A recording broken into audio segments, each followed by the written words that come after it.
All right, so late last night, I was doing my normal pre-bed routine of cyber stalking on Twitter, just no lifing, wasting a bunch of time.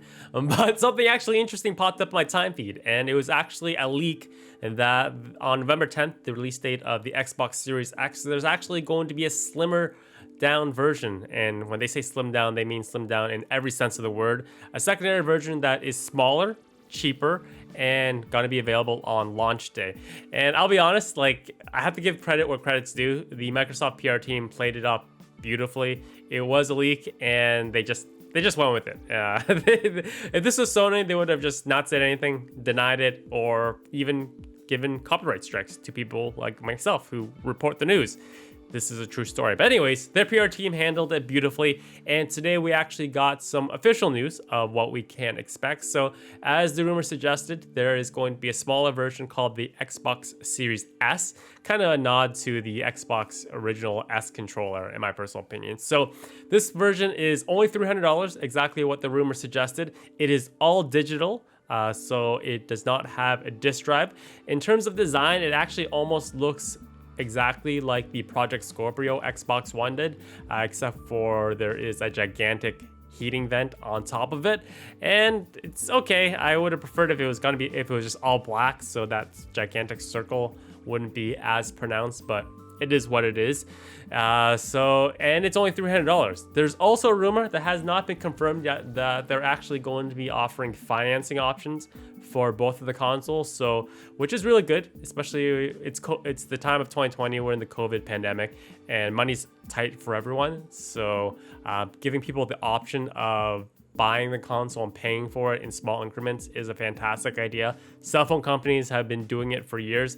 I am very surprised it's taken video game manufacturers so long to do so. But once again, this is still a rumor about the financing options, but everything else in the leak was true. So we'll find out a little bit later. So today with the world premiere trailer, Microsoft did offer us some soft specifications of what we can expect with the Xbox Series X in comparison to the much larger and bigger brother X.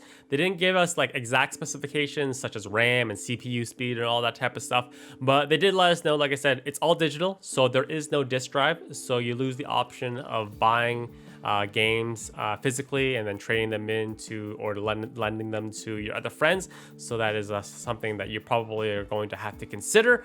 And if you want to run the games at a higher refresh rate at 120 frames per second, the console does cap out at 1440p. But like I said, it does support all next generation games in full 4K, just not at the full 120 high refresh rate. So there's pros and cons to everything. Obviously, giving people more options is always a good thing. But that being said, because it is an all digital system, there's massive con there. That means that you cannot buy physical games for this. So everything's digital. And when you can't buy physical games, you lose basically some power as a consumer. You can't resell your game to anyone, such as the local GameStop or EB Games that will, yes, rip you off, but when you're done with the game, it's better to get something for it rather than nothing. And you can't lend your games to any of your friends and basically just share games with people. That's probably the biggest con, as it always has been with an all digital system. Once again,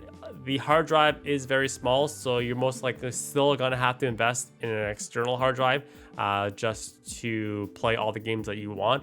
That's probably like 512 gigabytes will get you like 3 or 4 games on your console. So unless you want to be constantly deleting and re-adding all the time, you're most likely going to have to buy an external hard drive or an external SSD of some sort.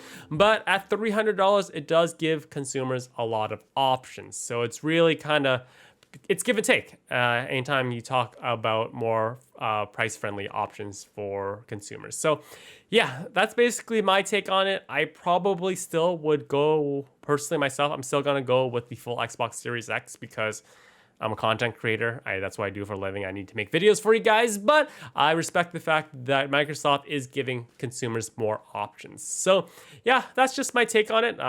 And let me know what you guys think about the Xbox Series X, which one that you're going to be getting. What do you think of the financing options that are rumored? All that good stuff, leave it in the comment box below. And let's see what Sony has up their sleeve, because now basically the ball is in their court to respond. And the next generation console war is on the way, and it's gonna be exciting and fun. So we look forward to more news as it comes. But yeah, hope you guys enjoyed the video, and I will see you guys next time.